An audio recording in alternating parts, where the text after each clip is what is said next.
আম্মা জান আয়েশা রাদিয়াল্লাহু তাআলা আনহাকে যখন জিজ্ঞেস করা হতো আল্লাহ রাসূল সাল্লাল্লাহু আলাইহি ওয়াসাল্লাম ইন্তেকালের পরে তাবিঈরা যখন জিজ্ঞেস করতেন যে কাইফা কানা খুলুকু রাসূলিল্লাহ, আম্মা জান আমাদের নবীর আচরণ কেমন ছিল? তো তখন আম্মা জান আয়েশা রাদিয়াল্লাহু তাআলা আনহা বলতেন কানা খুলুকুহু আল কুরআন, ওনার আচরণ ছিল কোরআনের আচরণ, কোরআনী জীবন ছিল ওনার। এবং ইনদামা রাসূলুল্লাহি ইয়ামশি আলাল আরদি কাআন্নাল কুরআনা ইয়ামশি আলাইহি, রাসূল সাল্লাল্লাহু আলাইহি ওয়াসাল্লাম যখন মদিনার রাস্তা দিয়ে হেঁটে যেতেন আম্মা জান আয়েশা বলতেন মনে হতো একটা জীবন্ত কোরআন হেঁটে যাচ্ছে।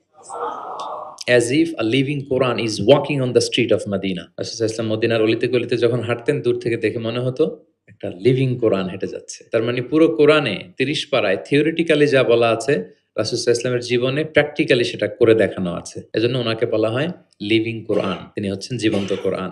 এবং এই কোরআনকে রিসিভ করতে যেয়ে তিনি অনেক কষ্ট সহ্য করেছেন, আমরা জানি। তিনি কোরআনের ভার বহন করেছেন। কোরআন কিন্তু খুব হেভি একটা বাণী। যেন তেন কোনো কথা নয়, এটা আল্লাহর কালাম। এজন্য আল্লাহ তাআলা বলছেন ইন্না সানুলকি আলাই